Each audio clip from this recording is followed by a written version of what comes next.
introduction of ourselves in due course. So going to kick off in terms of the agenda. I'll give a quick overview of the LHC group and then I'll talk about the Scottish Procurement Alliance, a wee bit of an introduction there. We'll then move on to the CS1 Consultancy Services opportunity. I'll give an update on that, including the scope and information on the timescales. And then I'm going to pass over to Megan, who will go through the full kind of live demonstration of our new e-tendering portal Intend. And then at the end we'll have space for any questions, but feel free to pop them in the box as we go through. So I'll just kick off here with our LHC group overview. So as I imagine, or I hope that you're aware, SPA are part of the LHC group. LHC is a technical procurement organisation who have been supporting public sector organisations for over 50 years.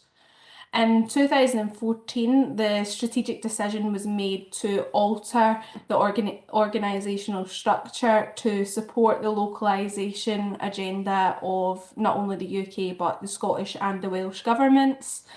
And that really put on a requirement for us organisations to have a greater understanding of our clients' local aims and agendas, and that really kind of enhanced or emphasised the importance of having a full knowledge of the local suppliers. So therefore 5 regional business units were created. We've got SPA, we have CPC, SWPA, WPA and LSE, but you've still got your LHC being the overall kind of centre of technical expertise. And being devolved into these regional business units really allows us to knowledge share, conduct our regional pre-tender engagement, while still developing our procurement solutions in the most collaborative way. So absolutely a positive change. In terms of SPA, so SPA was formed and officially launched in March 2016 and is now the largest free-to-join procurement organisation. We represent over 100 public sector organisations throughout Scotland, and that ranges from small cooperatives to regional and national RSLs and local authorities. So SPA provide professional support, guidance and advice to our partners and appointed companies on the use of LHC frameworks in Scotland. Our frameworks offer a quick and easy route to market whilst complying with the procurement regulations in Scotland. We deliver a simple core service. We bring buyers and suppliers together to build, refurbish and maintain social housing and public property more efficiently and cost effectively, and ensuring that that's done in ways that can benefit the local community and ensuring we're always giving back. We currently have 17 live framework agreements and 1 dynamic purchasing system with more than 150 suppliers appointed across these, which is fantastic, and majority of those suppliers being local as well.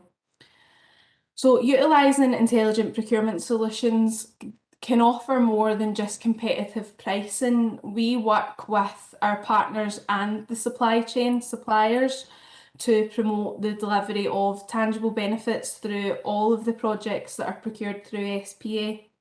And that's ensuring that benefit is not only enjoyed by those who are directly involved, but as I said, we're leaving a positive impact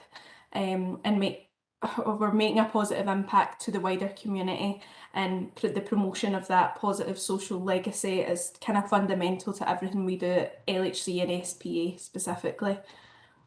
And as a not-for-profit organisation, any surplus generated during the financial year is redistributed back to our eligible partners, and we work in collaboration or in partnership with Lintel Trust, who manage our community benefit fund and support our executive board with the delivery of these community projects that are achieved via the community benefit fund.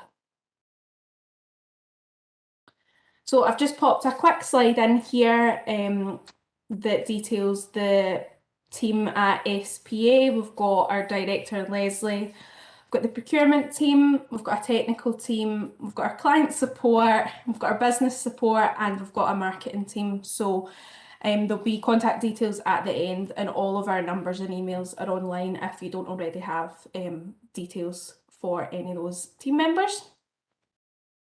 So start of the show, I suppose what everyone's here for is our consultancy services opportunity. So this is currently out to market with a closing date of the 13th of October, unless that's been updated since I've last checked, but that, as far as I'm aware, is the deadline for submissions. But this framework will be tendered under 4 work streams, which is professional consultancy, mechanical, electrical and plumbing consultancy, asset management consultancy and environmental consultancy. And these will then be split into lots for specific disciplines. And as always, tenders are encouraged to tender for more than one lot that suits the services you provide. So as I mentioned, the contract notice is live for this, and that was issued on the 11th of August. We have a deadline when it comes to questions and clarifications for the ITT, and that was yesterday. Should have checked that before I made a spiel about that there. But the tender return date, as I said, is the 13th of October 2022.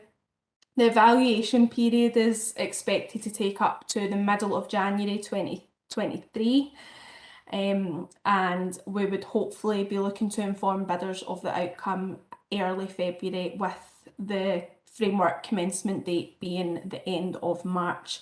All going smoothly, but we know in public procurement that's not always guaranteed.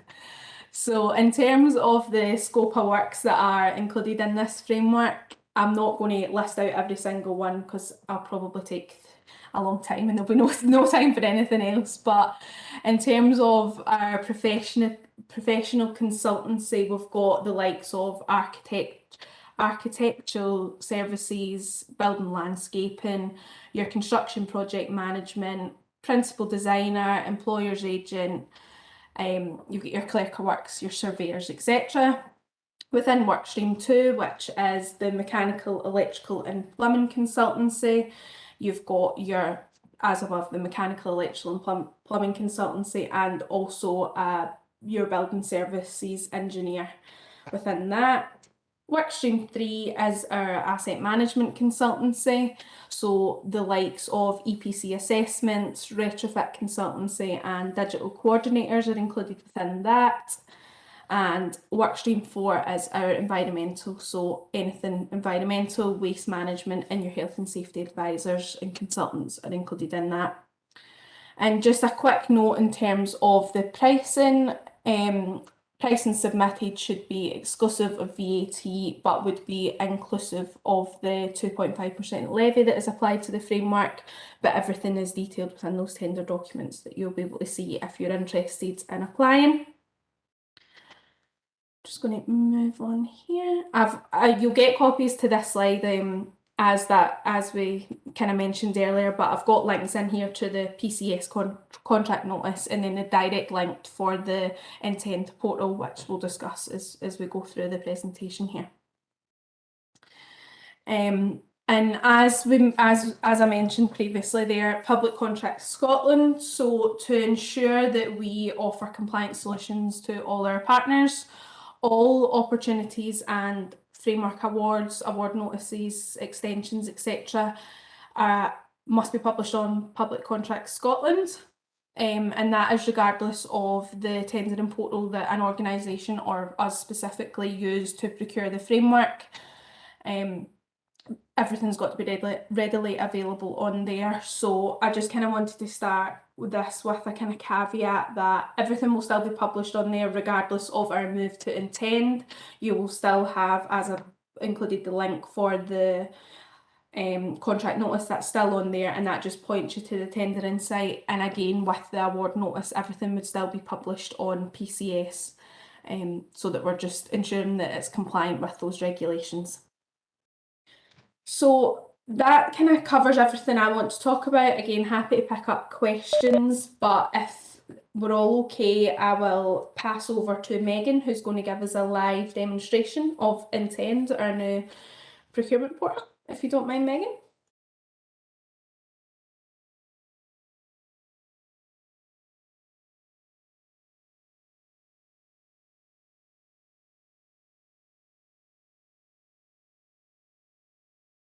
Officer here at LHC based in Uxbridge.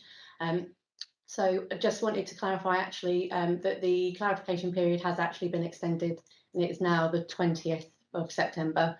So you've still got a chance to ask any clarifications you might have on the tender. So I'm just going to go through a quick run through of our new e-tendering portal. So we've recently procured our new e-tendering portal, and you'll have to register for a new account if you haven't already done so. So I just want to take you through some of the basic tabs to sign up. So we do have a bidders help and guidance section. At the moment, we've only got, this is specific to us, we've got one document, but we are actually in the process of recording some demo videos, which will in time be uploaded onto the portal within the bidders help and guidance section. Within the tenders tab, you'll have current and forthcoming. Obviously, as this tender is currently out and live, it will come under the current tenders tab, and you can see a list of the opportunities that we have available to bid for. But before you can read the advert first, absolutely fine. But obviously, to be able to express an interest, you'll need to register for an account. So I'll just take you through the registration. So the registration is fairly simple. You'll work through the 4 tabs across the top here. So it starts with obviously your company details. We do ask for sort of SME information, and we do also then go in to ask for further information just for data capture for ourselves. It will obviously go into your address, your contact details, and then we come down to the actual user details. So you can actually add more than one user. So you would put obviously your main contact user details, and importantly, we've got a section on to tick on receiving correspondence. So the main user, obviously, we would recommend that you select to have a copy of all emails go to this user and leave these 2 unticked blank. If you then want to add another user who can access the Intend portal, should the main user not be there, this is where you can add a new contact, a second contact to your company profile to access the documents. If I scroll back up, we move into business classifications. So you can search for business classification. There is only 29 in the list to select from, but it's important obviously that you select ones that are relevant to what you're doing, because what will then happen is when we publish future tenders within Intend, you will automatically receive an email notification if it's linked to a category that you've already selected for your organisation. Moving on to additional info. So this is where we go slightly deeper into the SME section, just to find out the size of the organisation and the type of activity that sort of represents your organisation. You can let us know any accreditation and memberships and certification organisations you're part of. This just helps us if we're looking for sort of further collaboration or feedback when we're developing tenders. And obviously, if there's any that we've not covered, please feel free to suggest anything. You can also, in this section, add alternative contact names. So these are people who, unlike where you would register a second user to your portal, these are people who won't necessarily have access to the documentation or to the supplier login, but it means that should one of your main users be out, it's almost like an emergency contact that we can get in touch with if we need a response to something. And finally, this is where you'll select the regions that you typically operate in, and obviously you can select multiple if you service more than one region. And then finally, we've got company categories, which this is not mandatory. This is just if you want to give any further information. If there's none applicable, that's absolutely fine. Or if you feel that you don't want to answer the question, you can just select not applicable and register your company. You'll get then an email just confirming your login details that you've entered. And now I will move on to the demonstration of how to actually register an interest. So if I bring you down to the actual CS1 opportunity, so we've got the basic overview and the description of what's included within the tender. You can then select View Details, and it will take you into the actual opportunity. You can also see we've got a clarifications tab at the top. Obviously, as the tender's live, we've been receiving clarifications on the bid. You can actually go in and view the clarification logs, questions that have been asked previously. But it goes into, obviously, let me just make this slightly bigger. We can go into the description, whether it's open, and at the bottom here is where you'll express your interest. So once you've expressed your interest, obviously it's logging me out, it will give you the option to obviously confirm that you want to express an interest.